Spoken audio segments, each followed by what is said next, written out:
Anand ji. Okay, we will start.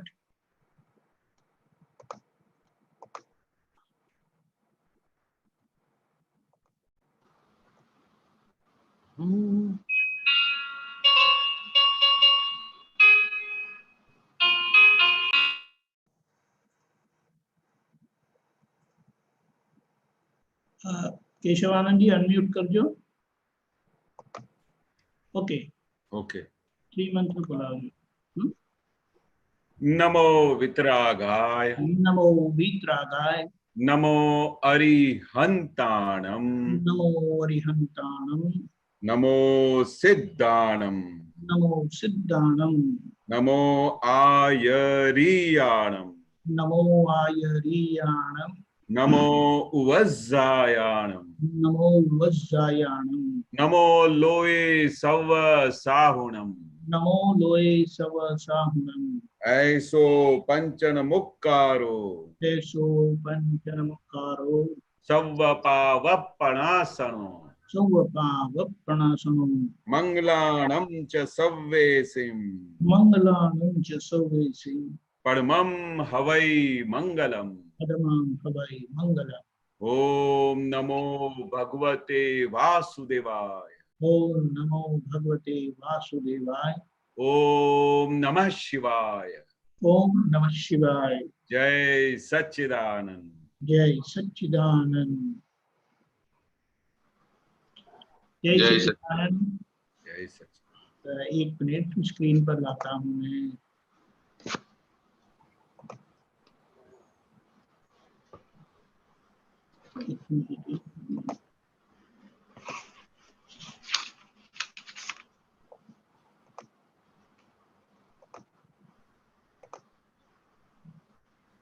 Okay Bharat भाई।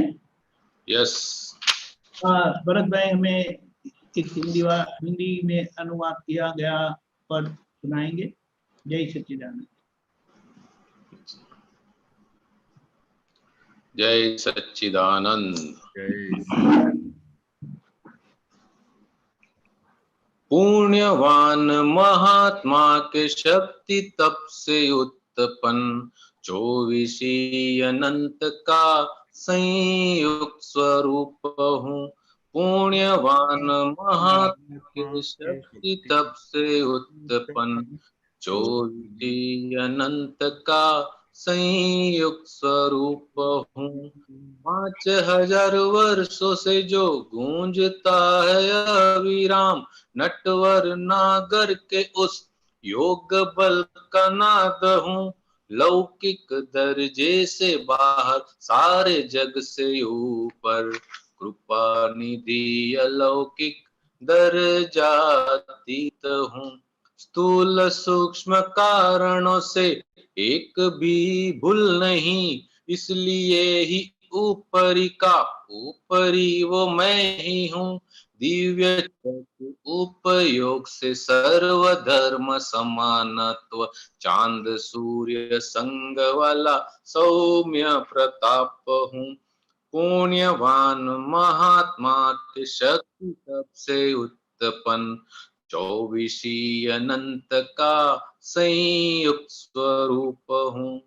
360 अंश का अभेद दृष्टा सर्वदृष्टि जाटे वो मध्य बिंदु मैं ही हूँ। प्राकृतिक लट्टुओं में सर्व आत्म निर्दोष शुद्ध दृष्टि वाला मैं परमात्मा ही हूँ। जगत कैसे चल रहा वो एकमेव जानता, व्यवस्थित रहस्य भेद मूल मैं अभेद हूँ। संयोगिक साक्षियों की मोतियों से व्यवस्थित पालक पोषक स्वयं सिद्ध ज्योत हूँ। प्रतिष्ठित आत्मा की विश्व धारणा स्वयं अनादि अनंत की दीप्तिमंत खोज हूँ। उद्गलिक करामती खेलों में अनासक्त शास्त्रीय सरगम में संगीत सुगम हूँ।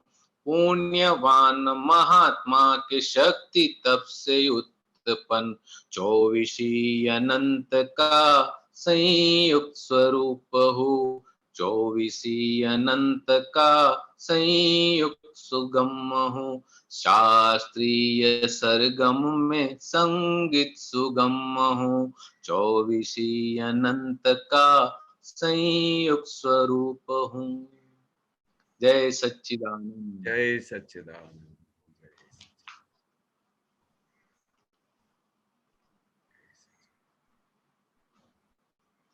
दीपक भाई का बहुत कुछ प्रॉब्लम हो गया वहां पे। प्रॉब्लम हुआ?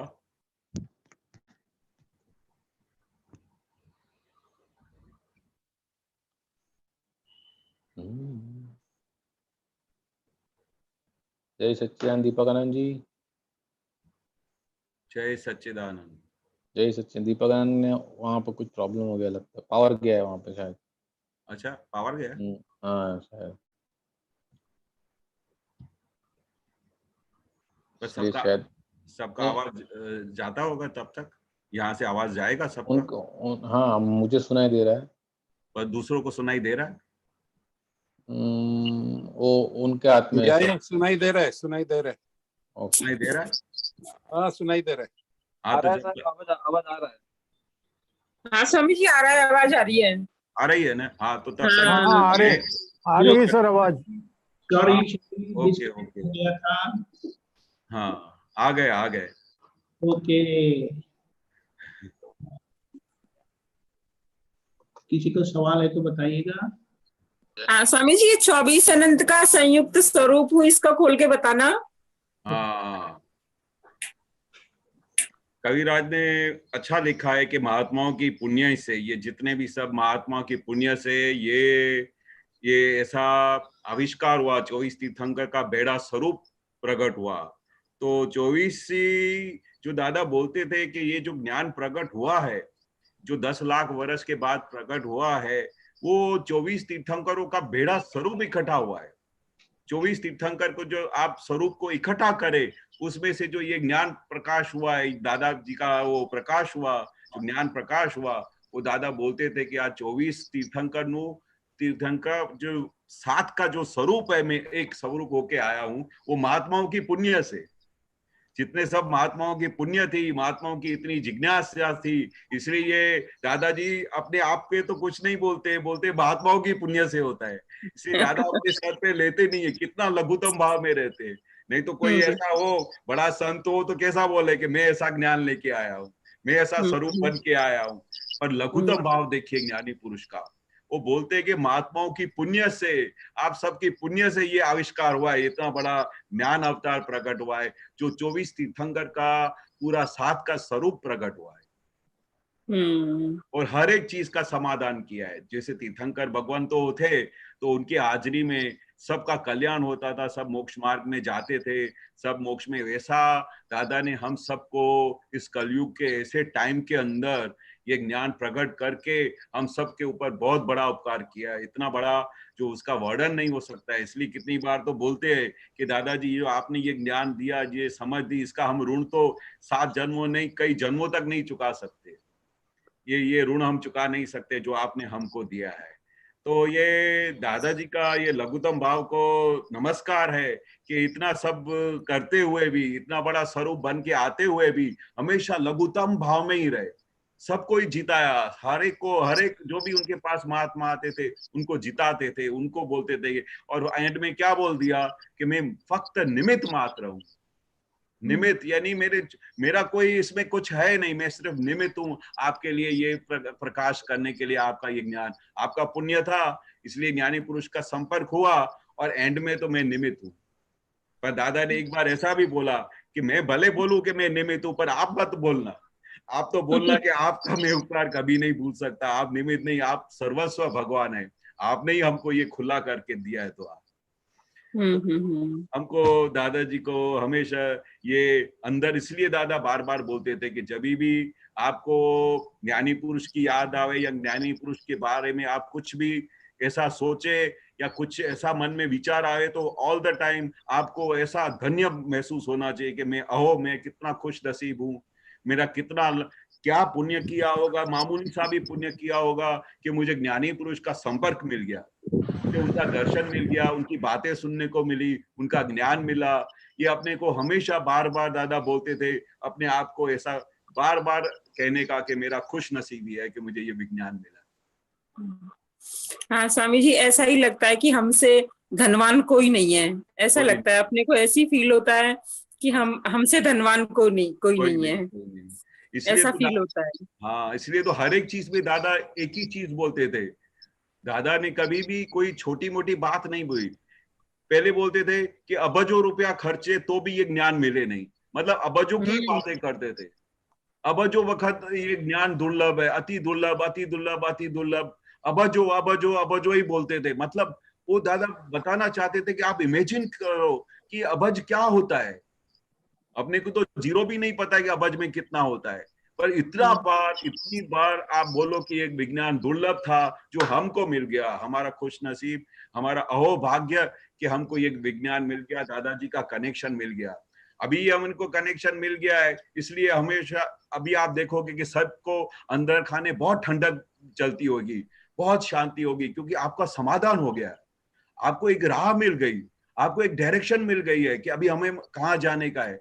और अभी आपको हर एक बात का सॉल्यूशन मिल गया है कि मुझे किस तरह से जीवन जीना चाहिए। दादा कैसे जीवन जीते थे, दादा भगवान हीराबा के साथ कैसे जीवन निकालते थे, दादा ने माँ बाप का बच्चों के साथ कैसा वर्तन करने को कहा है, हर एक चीज खुली की है। ऐसी एक बात नहीं है जो दादा ने खुली नहीं की है। यानी हमारा दादाजी ने कितना बड़ा काम किया है। मुझे आज बहुत बड़ी एक अच्छी बात विचार आ रही थी कि मैं सोच रहा था कि दादा ने एक बार बोला कि कृष्ण भगवान ने सिर्फ 5 मिनट के लिए अर्जुन को दिव्य चक्षु दिए थे, तो वो 5 मिनट के दिव्य चक्षु देने से वो पूरी महाभारत जीत गया था। तो मेरे को बार बार याद आ रहा था कि दादाजी ने तो हमको 24 घंटे के लिए दिव्य चक्षु दिया है, पूरे जीवन के लिए दिव्य चक्षु दिया है। जब तक हमारे शरीर में देह है तो हर पल के लिए दादा ने दिव्य चक्षु दिया है। तो हम कैसे नहीं अपने घर की महाभारत जीत सकते हैं? हम कैसे नहीं आजू बाजू पड़ोसी के या व्यवहार के या हमारे ऑफिस के या बिजनेस के जो हमारी रोज महाभारत होती है, हम कैसे नहीं जीत सकते हैं? तो हमको 24 घंटा हर पल दादा ने दिव्य चक्षु दिया है, जिसकी वजह से हम अपने घर की, बाहर की, अपने अंतस्करण की हर एक महाभारत को जीत सकते हैं। वो सिर्फ 5 मिनट के लिए दिव्य चक्षु दिए थे कृष्ण भगवान ने, नहीं तो वो तीर ही नहीं चला रहा था भीष्म पितामह पे। अपनी उसने तीर कब चलाया? जब उनको वो दृष्टि दिया कि ये तो पाशवी शरीर है, ये तो शरीर मिट जाने वाला है, उसके अंदर शुद्ध आत्मा है, आप उसको नहीं मार रहे हो, ये तो आप अपना कर्म पूरा कर रहे हो। वो 5 मिनट के लिए दिव्य चक्षु जो हमको 24 घंटा रहती है, वो दिव्य चक्षु कितना बड़ा ठीक बात है। स्वामी जी, इतने शास्त्र हैं, इतने अध्यात्म के इतना विषय हैं, तो उनमें सब में हम जब खोज के देखते हैं तो वहां लगता है कि वहां जो चीज दादा ने हमें दी है वो वहां तो है ही नहीं। तो फिर अपने आप से ही अहोभाग्य लगता है कि बैठे बिठाए माना थाली परोस के जैसे दे दियो, जैसे दादा ने हमें थाली लगी लगाई दे दियो। सहज वो फिर सहजता से कुछ परिश्रम नहीं करना पड़ा, कुछ मेहनत नहीं करनी पड़ी, बस कोई साइंटिफिक सर्कमस्टेंशियल एविडेंस के साथ हमारा कनेक्शन हुआ और दादा ने हमारे पे कृपा बरसा दी। खाली कनेक्शन हुआ, कैसे न कैसे हमको ये कितने महात्माओं के जो अनुभव है उसमें से आपको पता चलेगा कि कैसे साइंटिफिक सर्कमस्टेंशियल एविडेंस इकट्ठा हुआ। उसने बोला मेरा पड़ोसी उधर जाता था दादा के पास, इसलिए मेरे को कान पे बात की, चलो ना एक बार चल के तो देखो। खाली इतना बोला, ऐसा करके दादाजी के साथ कनेक्शन हुआ और पूरे जीवन का कनेक्शन हो गया। तो ऐसे छोटे छोटे एविडेंसेस आप इकट्ठा करोगे ना, तो आपको लगेगा कि दादाजी हमको कैसे मिल गए इतना सहज रीत से। न कुछ हमने परिश्रम किया, न कहीं हम हिमालय पे ढूंढने गए उनको, न कुछ हमारे अंदर में ऐसा कुछ था कि मुझे ज्ञानी पुरुष को ढूंढने का है। कितना इजीली हमको सहज रीत से मिल गया। इसलिए दादा ने बोलते थे कि आपने कुछ न कुछ तो ऐसा पुण्य किया होगा, बाकी ज्ञानी पुरुष का दर्शन मिलना, उनकी बात सुनना, ये तो मतलब लाखों जन्मों की पुण्य होए न तो ही ये ऐसा हो सकता है, बाकी नहीं, बाकी मुश्किल है, बहुत मुश्किल है। इसलिए दादा ने एक बार ये भी बोला था कि ये ज्ञानी पुरुष का अभी जो आप बात समझ रहे हो या कुछ भी आपको ये बात ख्याल में आ रही है कि ज्ञानी पुरुष यानी क्या, या दादा ने बताया ये दिव्य चक्षु क्या, तो ये बात जिन लोगों को समझ में आती है तो ये उनके ज्ञान का, जो उनके पुण्य का फल है। बाकी ये दूसरे किसी के साथ में ये ज्ञान की बात करूं ना तो उसको कुछ भी नहीं समझ में आए, ऐसा बोलते थे। ये तो आप लोगों को पुण्य है, आप लोगों का लास्ट बर्थ का डेवलपमेंट है, और आपको ऐसा था कि हमको ज्ञानी पुरुष मिल जाए तो हमारा कुछ काम हो जाए। इसकी वजह से जो कुछ भी बात आपको दादाजी की समझ में आती है ना, वो इसी कारण से समझ में आ रही है। बाकी ये नॉर्मली ये सब बात करे रियल रिलेटिव क्या है, ये आज्ञा क्या होती है, तो किसी को भी ये बात समझ में भी नहीं है कि आप क्या बोल रहे हो। सही, हाँ बाकी ठीक बात है स्वामी जी। इतने जनों से हम बात करते हैं ना तो उनको पल्ले भी नहीं पड़ती है, तो अभी दादा की वो बात याद आती है कि दादा बोलते थे कि ज्ञानी पुरुष की बात समझना कोई खाने का खेल नहीं है। ये तो आपको ऐसा लगता है कि मेरे को समझ में आ रहा है, ये तो आपका वो अंदर से इतनी धगस थी, आपको अंदर से ऐसी झंखना थी कि मुझे ज्ञानी पुरुष मिल जाए और उसकी मैं बात समझूं, तो आपको बात समझ में आ रही है। बाकी ज्ञानी पुरुष की बात समझना, दादा कहते मेरे बाल की जो टोच है ना, तब तक भी आपने अपना मेरा ज्ञान नहीं समझा, ऐसा बोलते थे। तो हम डर जाते थे, मतलब दादा भगवान अभी तो कितना बड़ा अथाह ज्ञान है, कितना केवल ज्ञान है, तो आप तो बोलते हो अभी तक तो मेरे बाल की टोच तक भी आप नहीं समझे हो। तो ये ज्ञानी पुरुष की हमारी, फिर दादा बोलते थे ये तो कृपा का मार्ग है। कृपा का मार्ग कैसे है कि आपको कुछ करना नहीं पड़े, मैं सर पे हाथ रख दिया, आपकी जो झंखना हो या आप जो दादा की भक्ति करते हो या जो दादा की आराधना करते हो, वो कृपा के फल से आपको ये पूरा अंदर से समझ में आता है। ज्ञानी पुरुष की कृपा का फल है ये। जितना भी जो ये पर्याय टूटते जाते हैं, जितने जितने आवरण टूटते जाएंगे आपके, वैसे वैसे आपका ये ज्ञानी पुरुष का ये पूरा ज्ञान खिलता जाएगा, आपको हर एक चीज समझ में आएगी। कितनी बार दादा बोलते थे कि ज्ञाता और ज्ञेय का संबंध नहीं समझ में आता है, तो बोलता है वो केवल ज्ञान का जैसे जैसे आपके आवरण टूटते जाएंगे, आपकी आवरण टूटते जाएंगे, आपको पूरा खिल सेपरेट दिखाई देगा। जैसे दादाजी बोलते थे कि हम अपने शरीर में एक क्षण के लिए भी हम नहीं आए हुए हैं, इतना सेपरेशन रहता है। तो आप इमेजिन कीजिए कि वो सेपरेशन कैसा होगा, वो केवल ज्ञान का जब सेपरेशन आएगा तो कैसा आपको अनुभव होएगा। बस अभी उस अनुभव के हम डायरेक्शन में है, इसलिए हमारा काम अभी बहुत अच्छा कर दिया है दादाजी ने। अभी अपने को फॉलो करने अपन मोक्ष की गाड़ी में बैठ गए हैं। अभी दादाजी के आज्ञा के अनुसार अपने को गाड़ी में बैठ के उस राइट टाइम की राह देखनी है, जिस समय दादाजी हमको सीधा मोक्ष लेके जाएंगे।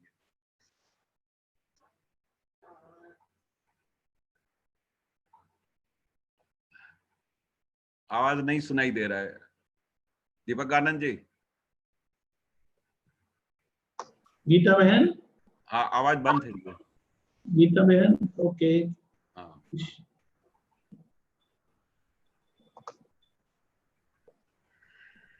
किसी और को प्रश्न है?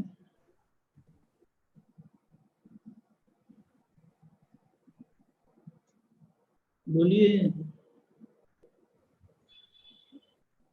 आपकी आवाज नहीं आ रही गीता बहन, आवाज नहीं आती।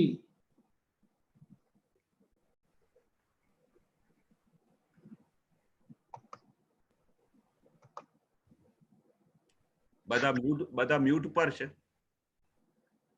हाँ, अनम्यूट करी पर नहीं, आवाज नहीं आती। ओके, अमित जी बोलिए। जय सच्चिदानंद।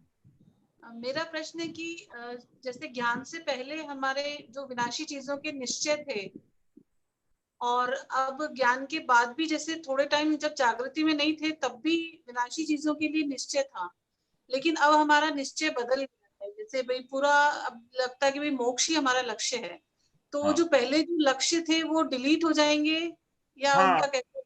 हाँ, उसका तो क्या है, अभी हम धीरे धीरे उनके सब प्रतिक्रमण करते जाएंगे। पहले जो हमने साइनें की थी, जैसे दादाजी बताते थे कि लास्ट बर्थ में जो आपने सिग्नेचर की, बरोबर, तो उसका फल अभी ये यहाँ पर आया, करेक्ट। अभी आपको ये दादाजी के ज्ञान से आपका डायरेक्शन चेंज हो गया, तो अभी आपका निश्चय, पूरा भावना सब चेंज हो गया। तो अभी अभी आपने यू टर्न मारा कि अभी मुझे वापस मोक्ष में जाने का है। जो मैं पहले जो जिस जगह पे मैंने निश्चय किए थे, जिस जगह पे मैंने साइनें की थी, अभी मुझे वापस नहीं जाना, अभी तो मुझे मोक्ष मार्ग पे चलने का है। तो जाने अनजाने में, इसलिए दादा बोलते थे कि जाने अनजाने में पिछले जो भी कई रॉन्ग सिग्नेचर हो गई हो, तो कभी कभी बैठ के एक दिन आखा दिन बैठ के बचपन से लेके अभी तक जो भी हमने गलत विचार किए हो, गलत सिग्नेचर की हो, उसके प्रतिक्रमण कर डालने का।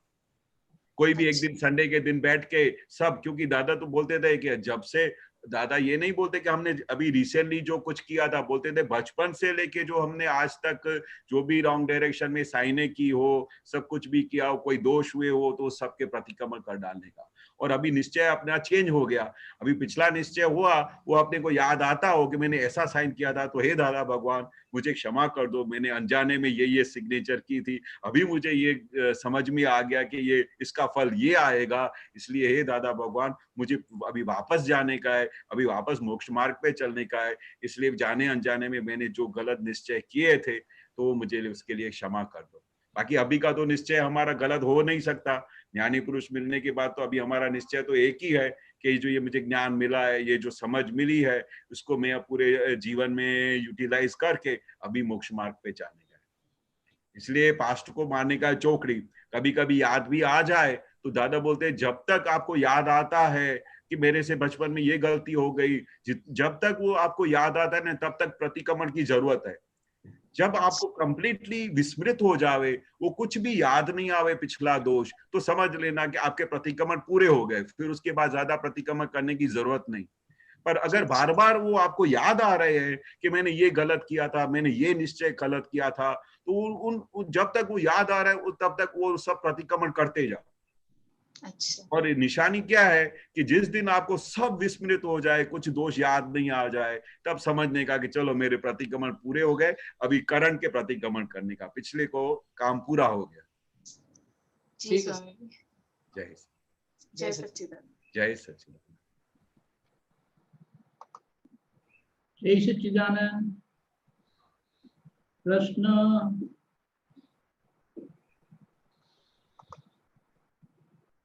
अशोक जी बोलिए।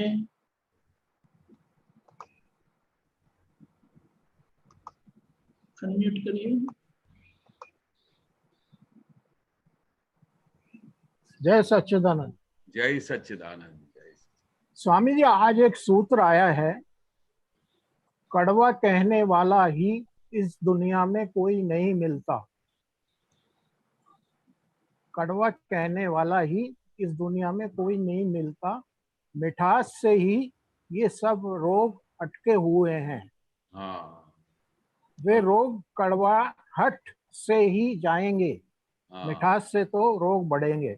बढ़ेंगे, सही बात है। हाँ। क्योंकि मिठास क्या है, मिठास अपने को, कोई भी मिठास में आ गया तो हमारा पूरा अस्तित्व ही भूल जाता है। कोई आपकी आके प्रशंसा करे कि भाई आपके जैसा तो इतना अच्छा आदमी मैंने दुनिया में नहीं देखा, आप जो सबका काम करते हो, आपका इतना लाभ होता है, आप सबके लिए इतना अच्छा ही काम करते हो, आप नहीं भी करते हो तभी भी कोई भी आपका खामखा आके प्रशंसा करेगा ना, तो वो आपका गर्वरस चक जाएगा। आप नहीं भी होएंगे तभी भी गर्वरस, तो उतना कितना डेंजर है। तो दादा बोलते हैं नहीं, कि मेरे दिमाग में ये क्वेश्चन उठा है हाँ, कि अपन किसी को कड़वा कहेंगे तो फिर वो उसको दुख होगा। हाँ, नहीं, कड़वा मतलब दादा कहने का मतलब क्या है कि कड़वा मतलब आप तब बोलोगे उसको कि जब आपको उसका अस्तित्व के बारे में पता नहीं है। जब कड़वा तब बोलोगे, हाँ, कड़वा सत्य कौन सा होता है कि भाई सामने वाले को हर्ट हो, वो तो दादा ने मना किया है, कड़वा सत्य तो बोलना नहीं है। वाणी तो हित मित और प्रीत की होनी चाहिए, बरोबर। पर ऐसा कड़वा सत्य बोलने की दादा ने परवानगी भी नहीं दी है। जो भी सत्य बोलो वो ढका हुआ बोलो, ताकि सामने वाले को हर्ट नहीं हो, किसी को दुख नहीं हो, बरोबर। ठीक है। बाकी जो वो जो गर्व है, जो उसको आपने क्या बोला, जो सेकंड सेंटेंस था आपने, ये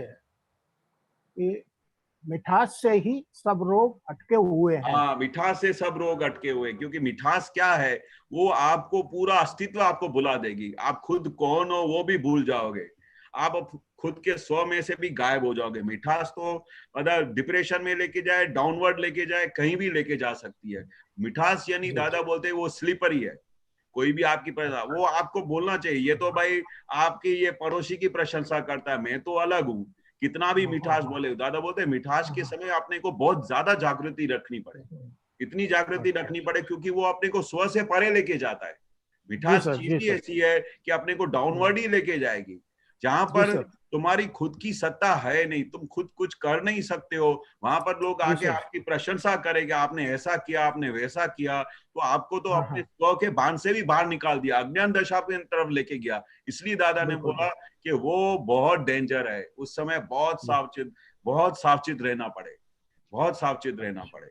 इसलिए ऐसे संजोग में अपने आप को बहुत जागृति में लेके आना पड़े कि भाई उस समय तो बहुत, जैसे ही कोई प्रशंसा करता हो या ऐसा अपने को मिठास वाली बातें करता हो, तो गर्व रस आने के पहले ही समझ जाने का कि अपने आप को डाउनवर्ड डायरेक्शन में लेके जाएगी, अपना पतन हो जाएगा, क्योंकि ये अपने को अज्ञान दशा में लेके जाएगा, अपने को स्व में से भी दूर लेके जाएगा, इतना डेंजर है। इसलिए वहां पर बहुत जागृति रखनी चाहिए। इसलिए दादा ने उसको कहा है कि यहाँ पर अलर्ट रहने जैसा है, बाकी कहीं भी खतरा नहीं है। और इसी समय भी हमारी परीक्षा होती है। अच्छा, नहीं तो इसमें ये चीज, कड़वा कहने वाला ही इस दुनिया में कोई नहीं है। हाँ, कड़वा कहने वाला, अगर आप बोलो, दादा एक चीज बोलते थे कि भाई एक बार क्या हुआ कि आप किसी को बोलो कि मेरे साथ कड़वा बात करो, तो ये दुनिया में ऐसा, जब तक हमारा कोई हिसाब नहीं होता है, कोई हमारा अगले जन्म में आपने किसी को कड़वा दिया नहीं है, तब तक कोई कड़वा देने वाला आपको इस दुनिया में मिलेगा ही नहीं। आप समझे मेरी बात? जी जी। क्योंकि दादा ने एक बार ये प्रयोग करने के लिए बोला। एक बार दादा ने बोला कि मैं किसी आदमी को पैसे की थोड़ी तकलीफ थी, तो दादा एक प्रयोग करना चाहते थे। तो दादा ने बोला कि भाई मैं आपको ऐसा, उनका कोई पहचान वाला था, उसको 100-200 रुपए की उस जमाने में कमी थी और तकलीफ थी 100-200 रुपए के लिए।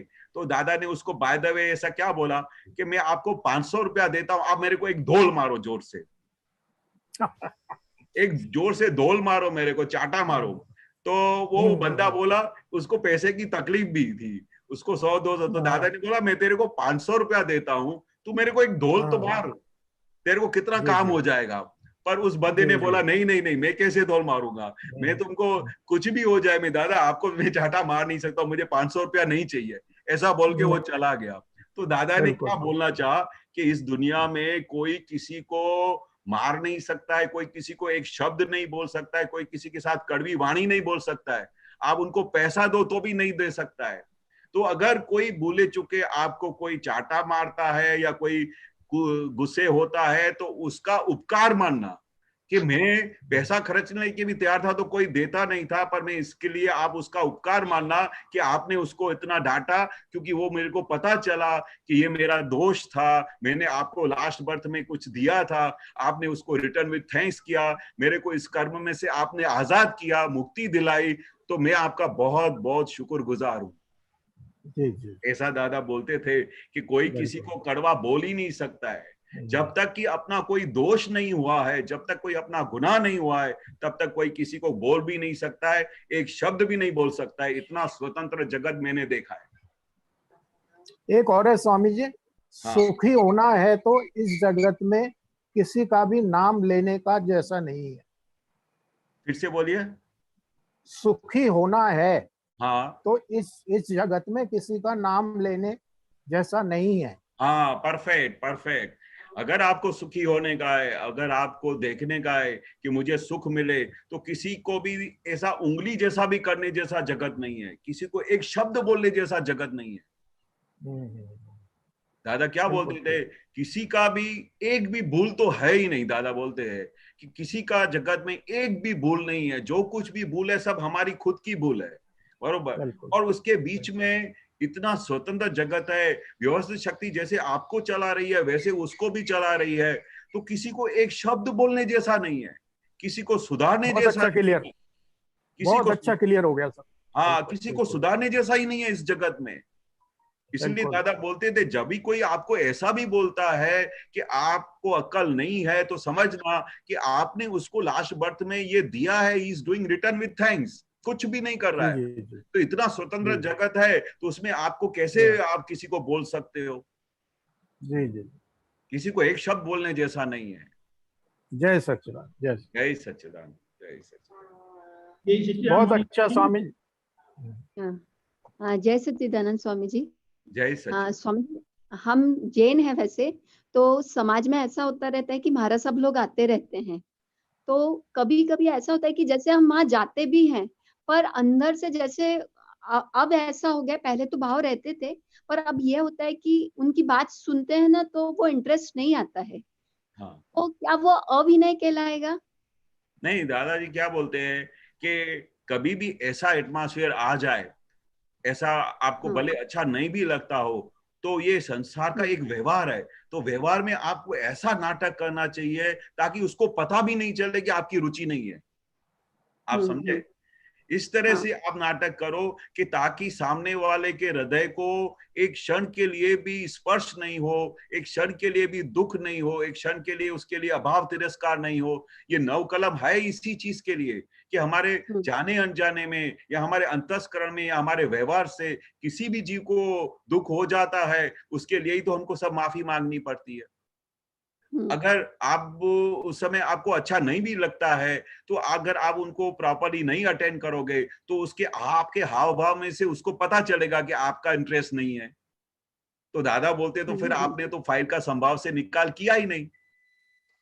अगर आपके पास उस समय कोई घर में आ गया, आप जैन है, वो भी जैन है, वो आपको बोले कि आप तो ये ऐसा करते हो, आप तो दादा में हो गए हो, अभी तो आप इधर आते नहीं हो, तो बोलने का क्या करूं, मुझे टाइम नहीं मिलता है। इस तरह से उसको नाटक करने का, ताकि उसको आपके लिए न अभाव हो, न दादा भगवान के लिए अभाव हो, न सत्संग के लिए अभाव हो, और उसका समाधान करने का। सच्ची बात बताऊं, मेरे को घर में क्या टाइम नहीं मिलता है, बच्चों के साथ, फिर पति के साथ, उनके साथ बैठना पड़ता है। मेरी गतपद मैं ही जानूं, दादा बोलते हैं ऐसा बोलने का कि मेरी गतपद मैं ही जानूं, आप क्या जानो, बरोबर। पर मैं सच्ची बात बताऊं, मेरा ऐसा कोई भी ऐसा भाव नहीं है कि मैं उधर नहीं आऊं, पर मेरे संजोग ही ऐसे हो गए हैं ना कि मैं क्या बात बताऊं, मैं वर्णन नहीं कर सकती हूँ।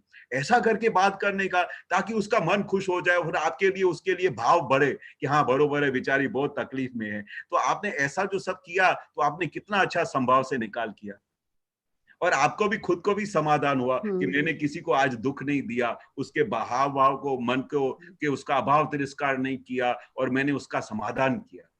आपको कितना आनंद होएगा, आपको भी आनंद होएगा, उसको भी आनंद होएगा। तो ये दादा सिखाते थे कि ऐसा करो। किसी को भी जीव को पता भी नहीं चलना चाहिए कि आप नाटक कर रहे हो, उसको बोलते हैं नाटक। दादा बोलते थे कि सुपरफिलियस रहने का, नाटक करने का, नाटक का मतलब क्या? जो नाटक है वो नाटक, जो उस समय एटमॉस्फेयर में आपको उसमें से बाहर निकाल देवे वो नाटक। आपने कितना, आपके अंदर में भले उधर जाने का भाव है, पर आपने कितना अच्छा नाटक किया कि उसको आपके ऊपर भाव बदल गया, आपके ऊपर पॉजिटिव हो गया, आपके ऊपर उसको अभाव तिरस्कार नहीं हुआ। तो आपने कितना अच्छा नाटक किया। पर अगर आपका बिहेवियर थोड़ा भी नाटक बरोबर नहीं होगा तो आपका हाव भाव उसको पता चल जाएगा, और उस पता चल जाएगा तो उसको दुख होएगा। अभी हमारे धर्म में ऐसा करती है, अभी तो अपने आप को क्या समझती है, अभी दादा का ऐसा समझती है, हम तो जैन है, जैन को ऐसा करना चाहिए। तो वो सब उसके लिए भी आप निमित्त बने, जो दादा के अगेंस्ट में कुछ बोले तो आप बहुत बड़े निमित्त बने उसके लिए। कि उसके सामने इस तरह से बात करो ताकि आप पॉजिटिव निमित्त बनो, और उसके मन में दादा भगवान के लिए, ये विज्ञान के लिए या किसी भी चीज के लिए अभाव तिरस्कार ना पैदा हो जाए। तो हमको बहुत बड़ा संभालना पड़ता है ऐसे। हमारे समाज में, हमारे धर्म में, हमारे में, हम कितने धर्म, हम अलग धर्म में से है, तो हमको भी बहुत लोग बोलते कि तुम कहाँ ये तीर्थंकर भगवान के ज्ञान के पीछे पड़े हो, तुम क्या कर रहे हो। फिर हम उनको बहुत समझाते थे, नहीं मेरे को ये ना बहुत अच्छा लगता है, आप भी एक बार ऐसा करके देखो, मेरे को तो इससे तो ऐसा लगता है जैसे मैं मोक्ष में आ गया, एक बार अनुभव करने जैसा है, आप उसको गलत मत समझो, बरोबर। ऐसा करते करते उल्टा उनको हम कन्वर्ट कर दे, बोलते उनको वो बताने का कि पहले मेरे घर में कैसा झगड़ा होता था कि बात मत पूछो, अभी तो मेरे घर में स्वर्ग हो गया है, तो ये ज्ञान मेरा काम का हुआ कि नहीं हुआ, ऐसी बातें करने की। तो उसका मन पॉजिटिव हो जाएगा और वो भी कन्वर्ट हो जाएगा। आया समझ। स्वामी जी एक चीज और होती है कि कभी कभी कोई आप तो पुरुष होते हैं हाँ तो जिनका सत्संग सुनने में बहुत ज्यादा इंटरेस्ट होता है, हाँ और कभी कभी ऐसा होता है किसी का नहीं भी होता है, हाँ। तो वो भी अविनय तो नहीं कहलाएगा ना? नहीं नहीं, अभिनय नहीं है उसमें। क्या है, फाइल तरीके से देखने का, फाइल तरीके। अच्छा। ये मेरा फाइल है, मेरे को अच्छा लगता है सुनना, तो उसको फाइल तरीके देना। कितने को टीवी देखने को बहुत अच्छा होता है, तो उसको वो बार बार अपने आप को समझाता भी है कि टीवी देखना अच्छा नहीं है, पर दादा क्या बोलते हैं, क्या करे, ये कलयुग में मटेरियल सब ऐसा लेके आया, ऐसा चार्ज करके आया, तो उसको फाइल तरीके गिनो। रियली फाइल आपको अंतस्करण में होना चाहिए कि मुझे अच्छा लगता है, पर ये मेरा फाइल है, पर इससे मुझे मोक्ष नहीं मिलने वाला है। ये तो अपने को लक्ष्य में देने का, और साथ में ये बोलते भी रहने का, भी टीवी देखना अच्छा नहीं है, ये अच्छा नहीं है। अपने को तो पूरा ज्ञान मिल गया। हमको दादा भगवान का ज्ञान मिलने के बाद ऐसा बार बार होता था कि मैं ये भी पढ़ूं, तो दादा कृपाणु देव की श्रीमद राजचंद्र की बहुत प्रशंसा करते, और दादा खुद भी उनको फॉलो करते थे ज्ञान के पहले। तो हमको बहुत अंदर से इच्छा होती थी कि मैं ये कृपाणु देव के सब किताब पढूं, किताब जो। फिर बार बार मन से क्या दादा, फिर दादा बोलते थे कुछ पढ़ने जैसा है नहीं, मैंने आपको पूरा विज्ञान दे दिया। तो उसके बाद फिर क्या, माइंड बंद हो गया, फिर एकदम चोपड़ा क्लोज हो गया। मैं बोला दादा ने मेरे को सर्वस्व दे दिया, पूरा मोक्ष का दान दे दिया, तीर्थंकरों को भगवान का पूरा विज्ञान खुला कर दिया, अभी मुझे क्या पढ़ने की जरूरत है, खुद को पढ़ने की जरूरत है। तो फिर वो भी मेरा टाइम जाएगा, और वो तो पास्ट हो गए। फिर दादा बोलते थे मैं श्रीमद राजचंद्र का खुद स्वरूप ही हूँ, तो फिर तो दी एंड हो गया ना। जब हमारे पास श्रीमद राजचंद्र का खुद का स्वरूप हमारे सामने हाजिर हो, तो फिर अभी किताब पढ़ने की क्या जरूरत है, या दूसरे को सुनने की क्या जरूरत है। ऐसा मन को पॉजिटिव करना पड़ा, उसको समझाना पड़ता है मन का स्वभाव कैसा है, उसको धीरे धीरे हर एक बात से स्टेप बाय स्टेप समझाना पड़ता है। तभी वो एक बार समझ जाएगा, फिर उसका समाधान हो जाएगा, फिर उसका रस उधर से खलास हो जाता है, फिर उसका इंटरेस्ट पूरा हो जाता है, फिर जो पढ़ने का जो फाइल होता है वो पूरा हो जाता है। कितनी बड़ी दादा ने चीज बोली कि अगर कोई भी चीज आपको फाइल हैरान करती है, या आपको जब जो चाय पीने की आदत है, तो चाय पीना अच्छी नहीं है, ये बार बार अपने को संकेत देने का है, अपने को ब्रेन में ये उसके रेस भेजने हैं।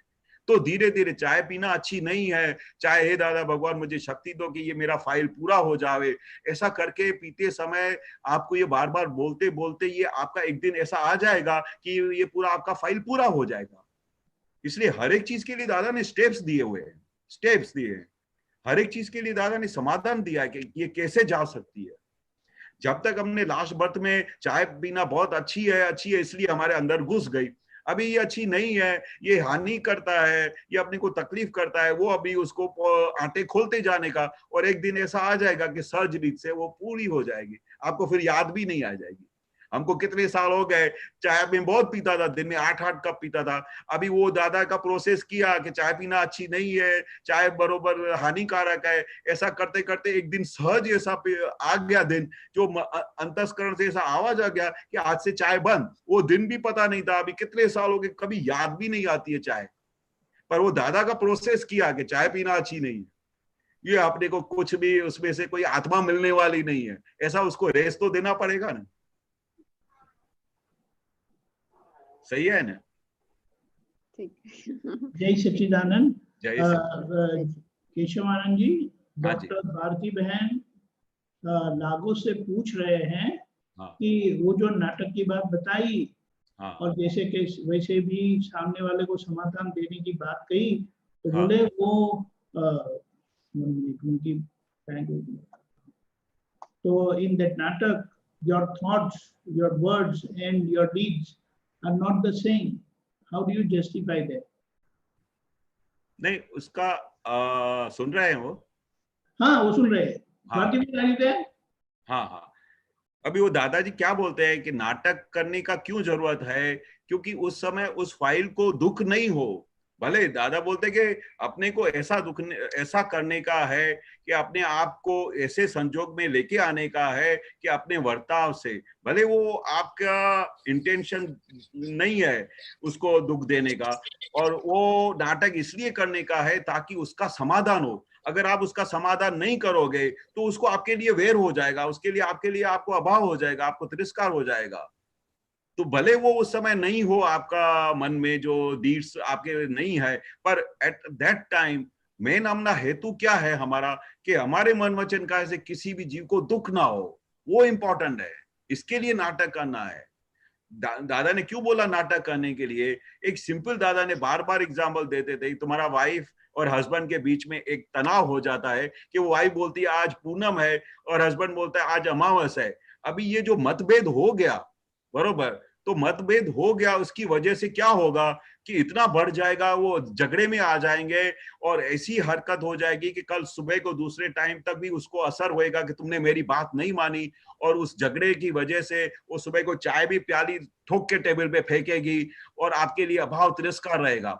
अभी ऐसी सिचुएशन हो जाती है तो दादा क्या बोलते हैं कि उस समय आपको पता है कि आज अमावस है और आपकी वाइफ बोलती है कि आज पूनम है, तो उस समय आपको नाटक करना पड़ेगा और ऐसा पंचांग आटा टेढ़ा खोल के जैसे आप नाटक करते हो, और ऐसा नाटक करने का, इतना अच्छा नाटक करने का कि मेरे को लाओ अच्छा पंचांग लेके आओ तो मैं जरा देखूं कि आज अमावस्या है। फिर वो नाटक करके फिर पंचांग को ऐसे 2-4 पेज आगे पीछे करने का, फिर देखने का, अरे हाँ आज तो तुम सही बोलती हो, आज तो बरोबर पूनम है, आज तो अमावस नहीं है, मेरी भूल हो गई, मुझे माफ कर दो। तो दादा ने क्या बोला कि ये जो आपने नाटक किया तो उसमें से कितना बड़ा समाधान हो गया,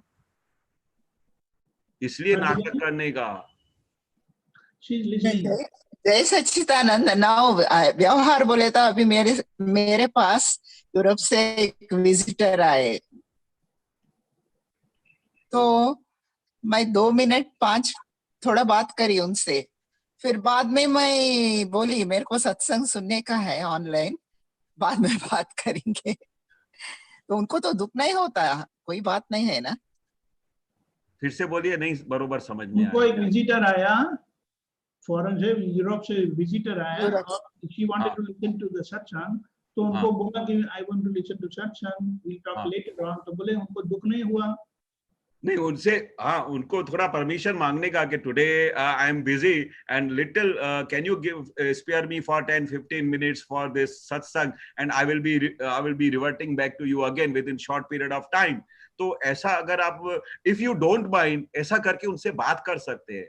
And if you give me a permission, and if you feel that this is very necessary and just now only I have to sit with you in the meeting, then I can stop that satsang and be with you. If you can give me a permission for a little bit time, I will be there after half an hour or 15 minutes. We can take a permission from him. नहीं ऐसा नहीं, she is a visitor for me and she is with me morning up, ऐसा breakfast वैसा। So I said anything about whatever you are saying, कुछ बोले तो प्रतिक्रमण या कुछ, you should be natural, you should not take all that you take account। बोले तो मैं बोली okay let's leave that topic, बाद में बात करेंगे, let me listen to satsang बोली। अच्छा हाँ, पर उसको ऐसा बोलने का ताकि उसको हर्ट नहीं हो, वो हमारा मेन ध्येय है। वो दादाजी क्या बोलते हैं कि किसी भी हालत में, कोई भी संजोग में, आपके ऑफिस में कोई भी आया या कोई भी बंदा आया, सबसे पहले तो आपका फाइल आया है तभी आपके पास आया, और अभी आपका सत्संग का टाइम है, वो बोलते हैं कि भाई नहीं मुझे तुम अटेंड करो, वो फोर्स करता है तो आपको उसको अटेंड करना चाहिए। वो बोलते हैं कि नहीं you are allowed, you can do satsang and I will wait for some time, तो वैसा करना चाहिए। पर अपने को फाइल का संभाव निकाल करना ही चाहिए, ये हमारा फर्स्ट एंड फॉरमोस्ट थिंग है, ताकि उसको समाधान मिले। कोई भी जीव हमारे पास ऑफिस में आया, सबसे पहले तो हमारा फाइल है और उसका संभाव से निकाल करने का, ताकि उसको हर्ट नहीं हो और उसको समाधान हो।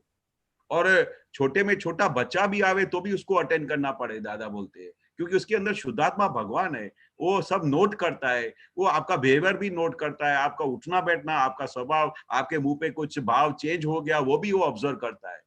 उसके अंदर आत्मा बैठी है, वो सब आपको ऑब्जर्व करता है। वो आपके लिए, आप तो अभी जागृत पुरुष हो गए हो, आपको विज्ञान मिला है, तो अभी आपकी हमारी जवाबदारी होती है कि सामने वाला जो भी आता है उसके अंदर हम शुद्धात्मा देके उसका संभाव से निकाल करें, ताकि उसको हर्ट नहीं हो। वो सब पैरामीटर्स हमको देखना चाहिए। ओके, जय सच्चिदानंद। शरण जी बोलिए। एवरी 5 मिनट्स 10 मिनट्स अब आते ही रहते हैं।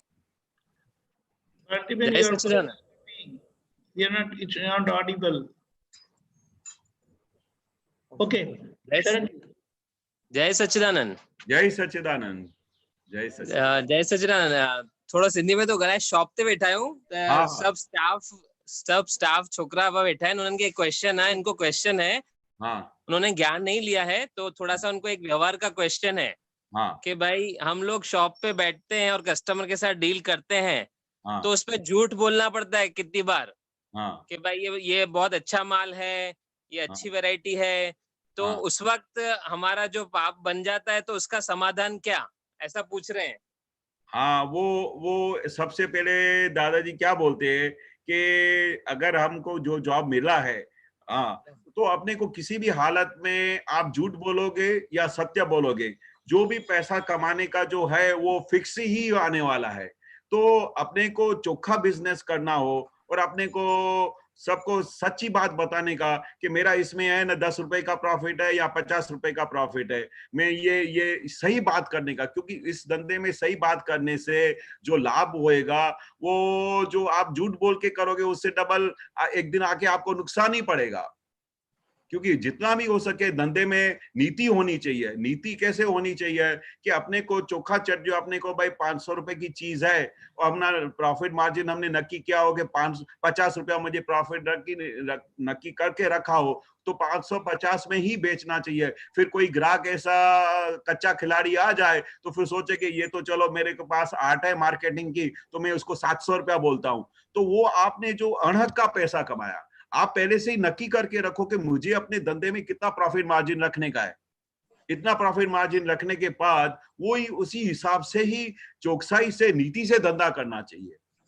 नीति से धंधा, क्योंकि नीति से जो धंधा करोगे उससे जो फल आएगा वो अनीति से करोगे। तो दादा क्या बोलते हैं कि ये बहुत बड़ा रौद्र ध्यान है। रौद्र ध्यान मतलब क्या कि अपने को साला ये इधर तिर्यंज गति में जाना पड़े, जानवर गति में जाना पड़े, तो इतनी बड़ी जोखिमदारी कैसे लेने की।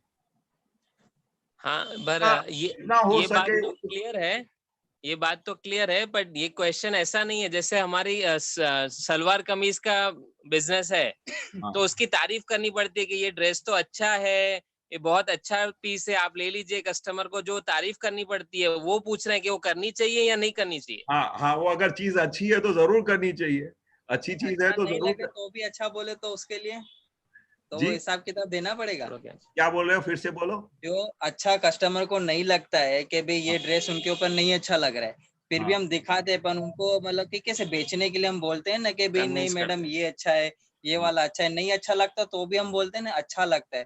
तो वो झूठ का वो हिसाब किताब होगा कि नहीं होगा। बनता कोशिश करने का कि ये चीज ये आपको नहीं पसंद आई तो मैं दुकान में 50 ड्रेसेस है, 100 ड्रेसेस है, ये कितनी शॉप्स में तो मैंने देखा है कि कोई बोलने की भी जरूरत नहीं होती है। एक ड्रेस नहीं पसंद आई दूसरी रखो। मैं एक जगह पे जाता था, एक हम जिनको कैरी बैग सप्लाई करते थे, बहुत साल पहले की बात है, फ्रंटियर बाजार में, तो उधर वो साड़ियां दिखाते थे कस्टमर के। तो लेडीज की क्या आदत होती है, तो ये तो पसंद नहीं है तो वो भी पसंद नहीं है, तो उधर मैंने देखा कि उनके पास इतनी वैरायटी होती थी, तो ये पसंद नहीं है मैडम ये ले लो, ये ले लो, ये ले लो। फिर उससे वो ज्यादा बकबक करने की जरूरत ही नहीं समझते थे। छेवट में जो उसको पसंद आएगी वैसे ही लेगी। आप तो खामखा बोलते जा रहे हो कि ये बहुत अच्छी है, बहुत अच्छी है, ये आप आपका मन का समाधान कर रहे हो कि आपके बोलने से ऐसा होता है। बाकी लेडीज को जो चीज पसंद आती है वही लेती है, आप चाहे उसको कितना भी प्रशंसा करो, उसके दिमाग में क्लिक होगा तो हाँ बोलेगी। पर ये तो क्या है, हम अपना मार्केटिंग करते रहते हैं और जिसको जिस जगह पे आपके दुकान में उसका हिसाब है उतना पैसा दे जाने का, आप चाहे बोलोगे चाहे नहीं बोलोगे वो आपको देके ही जाएगी। तो फिर अपना उपयोग क्यों खराब करने का। तो मैंने कितनी जगह पे देखा है कि वो इतना बोलते ही नहीं है, उनको 1000 टाइप की चीजें दिखाते ही जाते हैं, ये भी अच्छा है। हाँ, कंपैरेटिवली आपको सत्य बोलने का कि ये चीज इससे बेटर है जो आपको पता हो तो। और जितना चौकसाई से धंधा करोगे उतना ज्यादा प्रॉफिट होएगा, पर जितना वो गलत बोल के करोगे उससे आज नहीं तो कल उसका फायदा नहीं होता, उल्टा आपका उपयोग खराब होता है, आपका टाइम खराब होता है। बाकी जो चीज जिस ग्राहक को पसंद है वो उसको मिलने वो वहां से लेके ही जाएगा, और इनका जो हिसाब होएगा उनका प्रॉफिट आने का तो ही आएगा, फिर चाहे आप कितना भी बोलो नहीं आएगा। नहीं, पर ये झूठ जो बोलते हैं छोटा मोटा जो भी, तो उसका वो हिसाब किताब होता है।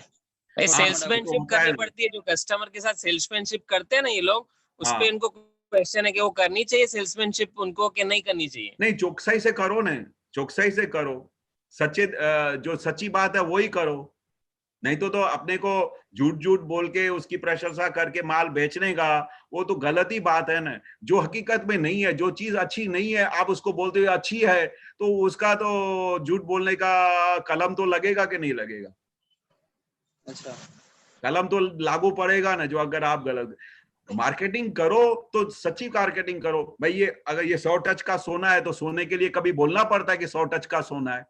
24 कैरेट का सोना होता है तो टेस्टे बोलोगे तो 24 कैरेट का सोना ही होगा, तो उसको बेचने में तो कोई तकलीफ ही नहीं होगी, बरोबर। पर ये चीज में बनता प्रयत्न करने का कि अपने को जितना हो सके उतना चौकसाई से बोलने का। चौकसाई से बोलोगे, सच्ची बात बोलोगे तो और उसको, उसके अंदर बैठे हुए आत्मा को और आपको मार्केटिंग करने की जरूरत नहीं पड़ेगी।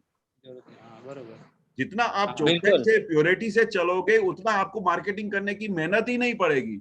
जितना आप बोलोगे ये अच्छा है, झूठ झूठ बोलते जाओगे, उतना ज्यादा मेहनत करनी पड़ेगी। आपको बाहर से ऐसा दिखाई देता है कि आप मार्केटिंग करते हो, पर कुदरत का न्याय अलग है, कुदरत की सिस्टम अलग है। कुदरत का सिस्टम अलग है। आप जितना प्योर होगे, जितना ट्रांसपेरेंट होगे, उतना अच्छा काम होएगा और आपको कोई कलम भी लागू नहीं पड़ेगी। आपका पुण्य अच्छा बन जाएगा कि आप सच की राह पे चले, आपने नीति से धंधा किया और आपने हर एक चीज ग्राहक को सच्ची चीज दी, अच्छी चीज दी। झूठ बोल के नहीं दिया कि भाई ये बहुत अच्छी है क्योंकि आपको ये धंधा करने का था। हाँ, बिल्कुल। ऐसा भी होता है, जो कोई चीज लेडीज को पसंद आ जाती है ना, तो उसके बाद और 10 बार प्रशंसा करता है, मैडम ये तो कपड़ा आपको कहीं मिलेगा ही नहीं, आपने आज जो डिसीजन लिया सही लिया। अरे यार, एक बार उसने पसंद किया, फिर और क्यों उसको चढ़ा रहे हो? ये मार्केटिंग होती है, ये मैंने देखा है।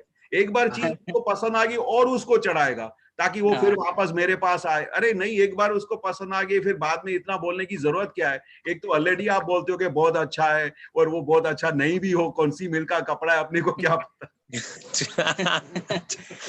ओके, जय सच्चिदानंद। जय सच्चिदानंद। अमित जी।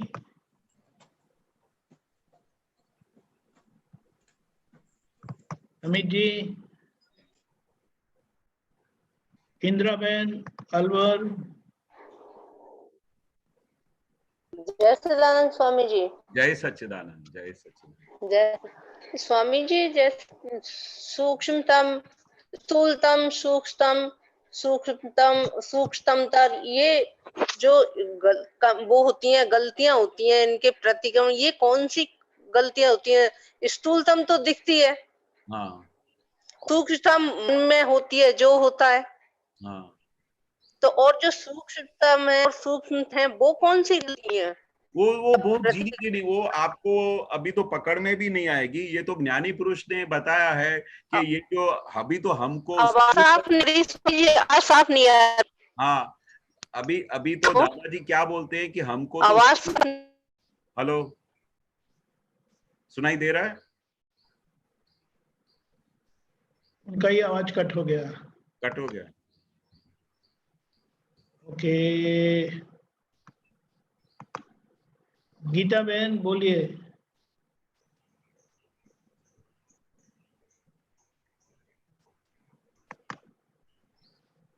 अमित जी।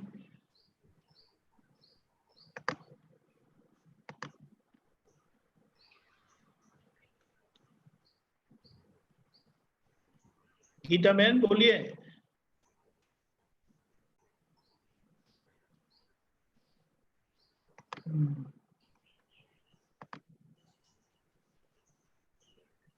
गीता बहन बोलिए, आवाज नहीं सुनाई दे रही है आपकी।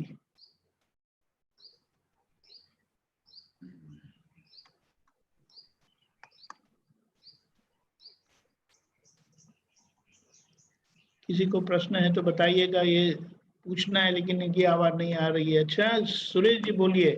जय सच्चिदानंद। सुरेश जी बोलिए। जय सच्चिदानंद। जय सच्चिदानंद। जय सच्चिदानंद। प्रश्न था मेरा कि फाइलों में जल्दी से वो नहीं दिखाई देती है शुद्धात्मा। किसमें? उनकी रूपरेखा दिखाई देती है फाइलों में। हाँ, फाइलों में उनकी रूपरेखा, गुण दोष दिखाई देते हैं और बाद में जब कुछ बातचीत हो जाती है तो वो शुद्धात्मा फिर बाद में दिखाई देती है, ऐसा क्यों होता है? वो क्या है कि बेसिकली हमको हलते चलते ऐसा दादा का ज्ञान मिल गया और हमको ऐसा दादा ने समझ दे दी कि आप शुद्धात्मा है, वो तुम्हारा फाइल है, ये फाइल नंबर 1 है। वो अचानक आपने इसके लिए कोई सिद्धि प्राप्त नहीं की, आपने कोई मेहनत प्राप्त नहीं की, आपको हलते चलते हाथ में ये आपका विज्ञान मिल गया, बरोबर। अभी ये चीज तो आपको मिल गई, उसके बाद आपको बार बार अभी क्या क्लिक हो रहा है, अभी बार बार आपको झटके लग रहे हैं, अरे ये तो फाइल है, ये तो शुद्धात्मा है। तो पहले जो अनादि की जो ये आदत पड़ गई कि ये मेरी वाइफ है, ये मेरे बच्चे हैं, ये मेरे वो है, तो वो जो आदत है वो धीरे धीरे अभ्यास से वो जाएगी, अचानक इमीडिएटली नहीं जाएगी, क्योंकि हम बहुत रॉन्ग डायरेक्शन में जा चुके हैं कितने जन्मों से। और ये एक जन्म का नहीं है, दादा बोलते हैं अनंत जन्मों से आप वो खुद मैं राजेश हूँ, मैं ये हूँ, मैं वो हूँ, मैं इसका फादर हूँ, मैं इसका, ये मेरा वाइफ है, ये कितने जन्मों से हम लेके आए हैं। और वो उसका जन्मों का जो असर है वो इजीली जाता नहीं है, पर दादा ने आपको ये विज्ञान दे दिया, इसलिए अभी क्या है, स्टार्टिंग में थोड़े झपकारे लगेंगे, थोड़ी थोड़ी देर में ये झटका लगेगा, जैसे करंट नहीं लगता है वैसे करंट लगेगा कि अरे ये तो मैं कहाँ चला गया, ये तो मैं बाह्य प्रकार में चला गया, ये तो मैं उसको फाइल देखा नहीं, मैं इसके अंदर शुद्धात्मा देखा नहीं, ये तो शुद्धात्मा है। ऐसे करते करते ये अभ्यास बढ़ाते जाओ, ऐसे बढ़ता जाएगा, वैसे शुद्धात्मा देखने का बढ़ता जाएगा। एक दिन ऐसा आ जाएगा कि आपको सहज हो जाएगा, अभी आपको उस दिन मेहनत नहीं करनी पड़ेगी। वो जैसे ही रूम में आपका वाइफ आएगा तो सबसे पहले आपको उसका शुद्धात्मा दिखाई देगा, फिर उसका पैकिंग दिखाई देगा, तो वो आपको सहज हो जाएगा क्योंकि आपने उसका अभ्यास किया। जो अनादि का अध्यास था कि आप मुकेश हो, आप ये हो, वो सब जो अनादि का जो अध्यास था, अभी इसको आपके इस जन्म के अभ्यास से उसको वापस यू टर्न लेके रिवर्ट बैक करने का है। और वो तो करना पड़ेगा, वो तो करना पड़ेगा, वो तो छुटका ही नहीं है। और जैसे ही ये करता, हमको दादा खास बोलते थे, रोज तुम सुबह को आखा दिन को सोने का नहीं, बाहर जाके रोज रियल रिलेटिव देख के आओ। मतलब क्यों दादा? कि दादा बोले ये तो तुमको कितने जन्मों से वो वाला अध्यास पड़ा हुआ है, मैं केशव हूँ, ये सामने वाला ये है। अभी तुम रियल रिलेटिव देखोगे तो धीरे धीरे आपका अभ्यास बढ़ेगा, तो एक दिन ऐसा टाइम आएगा कि आपको मेहनत नहीं करनी पड़ेगी, सहज रीत से आपको शुद्धात्मा दिखाई देगा। वो फाइल आएगा उसके पहले आपकी देखते ही आपको पता चल जाएगा। कोई अथड़ामण होएगा उसके पहले ही लगेगा कि अभी मेरे को इस फाइल का संभाव से निकाल करने का है, इतनी जागृति आ जाएगी। पर उसके लिए थोड़ा ये अभ्यास करना बहुत जरूरी है। वो दादा हम सबको कराते थे। सही है? जय सच्चिदानंद। जय सच्चिदानंद। अमित जी बोलिए। जय सच्चिदानंद। मेरा प्रश्न था कि कोई एडवाइस मांगने आए तब हमें क्या मन में क्या विचार होने चाहिए? सलाह लेने आए ना? हाँ, कोई सलाह, दादा बोलते हैं कि पहली बात तो बिना मांगे किसी को सलाह देने का नहीं। फर्स्ट ऑफ ऑल तो दादा ने पहला ये बोला कि किसी को सामने से जाके कोई सलाह देने का नहीं, क्योंकि ये जोखमदारी होती है। पर वो आपको पास जब सलाह लेने को आता है, सलाह लेने को आता है, उस समय आपको दादा भगवान के साथ एक विधि करनी चाहिए कि हे दादा भगवान, वो मेरे से सलाह लेने को आई है और आप मेरे को ऐसा सूझ देना और ऐसे मेरे पे कृपा बरसाना ताकि वो उसको मैं सलाह ऐसी दूं ताकि उसका वो कल्याण हो, उसका काम रास हो। तो दादा से परमिशन लेके आप करोगे तो वो आपकी जवाबदारी नहीं होगी, नहीं तो आपको खुद का अहंकार अंदर आ जाएगा कि मैंने देखो कैसा उसको सलाह दिया। तो उससे बचने के लिए, ये जोखिम उठाने के लिए हर एक बात में दादाजी को अपने सर पे बिठाने का, हे दादा भगवान, मेरे को किसी को सलाह देने की इतनी सूझ नहीं है, पहले तो अपने को पहले डाउन करने का, तो आपका अहंकार 0 हो जाएगा।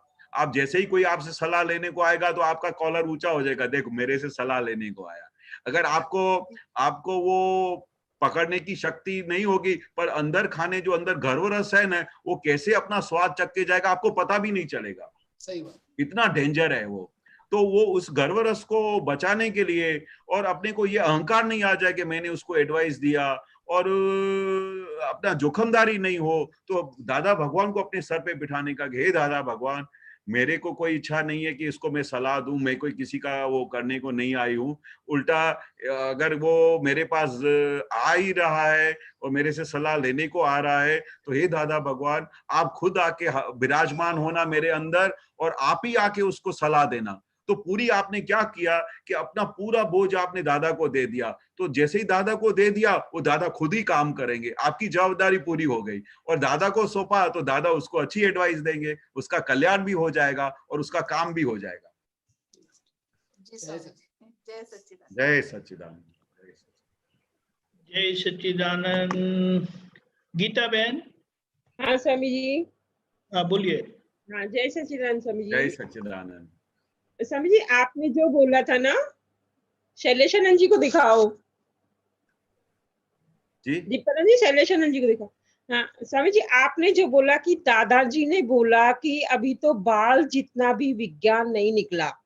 हाँ नहीं, तो निकला नहीं, समझा। अच्छा समझा। अच्छा। हाँ अच्छा। ये तो दादाजी क्या बोलते हैं कि ये जो पूरा विज्ञान है, केवल ज्ञान, और ये अभी कोई ऐसा आके बात भी करता था तो उसको ऐसा लगे कि मेरे को सब ज्ञान आ गया, पूरा सब खुला हो गया। तो दादा बोलते हैं अजू तो वारनी टोचे कसु समझा नहीं। बरोबर। तो मतलब कहने का क्या का तात्पर्य क्या है कि वो इतना दिमाग में कुछ चढ़ नहीं जाए किसी को कि मेरे को सब आ गया। मैं हमेशा अपने को ऐसा ही समझने का कि अभी तो मैं सीख रहा हूँ, अभी तो मेरे को कुछ क्लियर नहीं हुआ है, अभी तो इस मार्ग पे चल रहा हूँ। अगर आप पहले ही बोलोगे कि मेरा फुल स्टॉप हो गया तो आगे डेवलपमेंट ही नहीं होगी। हाँ, अच्छा। हाँ, तो अपने को क्या खुला रखने का कि हाँ अभी तो मुझे इतना समझने का बाकी है, इतना समझ में है। वो कैसे आएगा? तो दादा की भक्ति से आएगा, दादा के कहने मुताबिक चलेंगे, दादा के हर एक बात के हम फॉलो करेंगे तो हमारा ये ज्ञान खुलता जाएगा। इसलिए तो दादा ने बोला ने, जितना आप ये ज्ञान को समझोगे, जितना आप ये सब करोगे, तो आपके धीरे धीरे आवरण टूटते जाएंगे। जैसे आवरण टूटते जाएंगे ऐसा आपको प्रकाश बढ़ता जाएगा। ऐसा एक दिन ऐसा आ जाएगा कि आपको पूरा क्लियर केवल ज्ञान दिखाई देगा, क्योंकि आप इस मार्ग पे चल पड़े हो। दादाजी को सर पे आपने बिठा दिया है कि दादा भगवान, जैसे आपको अंदर आपने हमको पूरा 360 डिग्री का विज्ञान दिया है, पूरा केवल ज्ञान दिया है, अभी हमको कैसे भी करके दादा ये पूर्ण हो, उसके लिए आप मेरे को शक्ति दो, मेरे पे कृपा बरसाओ। दिन रात दादा से शक्ति मांगने का, जिस जिस जगह पे अपने को वीकनेस लगे उधर दादाजी के पास शक्ति मांगने का। और दादाजी का पूरा जीवन, जैसे दादा ने एक एक वाक्य बोला है, ऐसा उसको फॉलो करने का। और आपके पास सबसे बड़ा थर्मोमीटर आपके पास ही है। आपको अंतस्करण में प्रज्ञा शक्ति आपको बताएगी कि आप कहाँ पर हो, आप कितना ज्ञान में रहते हो, आप क्या प्रोग्रेस कर रहे हो, आप कितना प्लस माइनस कर रहे हो, कितनी बार आप बुद्धि का अपना इस्तेमाल कर रहे हो, सब आपको अंदर प्रज्ञा शक्ति बताएगी। इतना गजब की शक्ति दादा ने अंदर बिठा दी है। आपको कहीं भी आगे पीछे जाने नहीं देगी, हमेशा अलर्ट करेगी, हर एक संजोग में अलर्ट करेगी। ऐसा मैं प्रज्ञा शक्ति को जब अनुभव करता हूँ तो मैं बोलता हूँ, दादाजी ये अगर नहीं होती तो हमको सावचेत कौन करता, हमको जागृत कौन करता। आपने तो भरत राजा की बात बता दी कि उसने 400 रुपए का एक चौकीदार रखा था जो बोलता था भरत राजा चेत। आपने तो वो बताया, पर दादा ने बोलता तो मैंने 24 घंटे का चेतना रख दिया आपके अंदर। अभी 24 घंटा आपको चेतता रहेगा, 24 घंटा आपको जागृत करता रहेगा, 24 घंटा आपको अलर्ट करता रहेगा। तो वो प्रज्ञा शक्ति कमाल की है। एक बार आप गलत तो विचार करके देखो, एकदम आपको जवाब देगा, ये आप कहाँ चले गए, कौन से डायरेक्शन में जा रहे हो। दादा ने ऐसा बोला है, करो प्रतिक्रमण। कितना अलर्ट करता है, माय गॉड। और ये प्रज्ञा शक्ति जब तक आपका मोक्ष नहीं हुआ है तब तक साथ में रहने वाली है। बोलो कितना अच्छा दादा ने बोला। एक तरफ आपको केवल ज्ञान प्रकट होएगा, उस समय ये आपकी प्रज्ञा शक्ति चली जाएगी, आपको केवल ज्ञान प्रकट हो जाएगा, तब तक आपको ये प्रज्ञा शक्ति चेतती रहेगी। कितना अच्छा काम कर दिया दादाजी ने। बोलो। ठीक है स्वामी जी, एक बात और थी कि जैसे फाइल का सवाल, हाँ और का ले रहे हैं किसी का? नहीं, आखिर का सवाल है, समय हो गया है, बोलिए। हाँ स्वामी जी, हाँ ठीक है। हाँ स्वामी जी, हाँ टाइम तो हो गया, फिर इसमें तो टाइम ही लगेगा, फिर कल ले लेंगे। हाँ कल ठीक रहेगा। ले लेंगे। हाँ ठीक है। त्रिमंत्र बोलिएगा। आप बोलिएगा त्रिमंत्र। नमो वितरागाय, नमो वीतरागाय, नमो अरिहंताणम, नमो अरिहंताणम, नमो सिद्धाणम, नमो सिद्धाणम, नमो आयरियाणम, नमो आयरियाणम, नमो वज्जायाणम, नमो वज्जायाणम, नमो लोए सव साहुणम, नमो लोए सव साहुणम, ऐसो पंचन मुक्कारो, ऐसो पंचन मुक्कारो, सव पावपणासनो, सवे पावे पणासणो, मंगलाणम च सव्वेसिम, मंगलाणं च सव्वेसिं, परमं हवै मंगलम। परमं हवै मंगलम्। ओम नमो भगवते वासुदेवाय। ओम नमो भगवते वासुदेवाय। ओम नमः शिवाय। ओम नमः शिवाय। जय सच्चिदानंद। जय सच्चिदानंद। जय सच्चिदानंद स्वामी जी। जय सच्चिदानंद।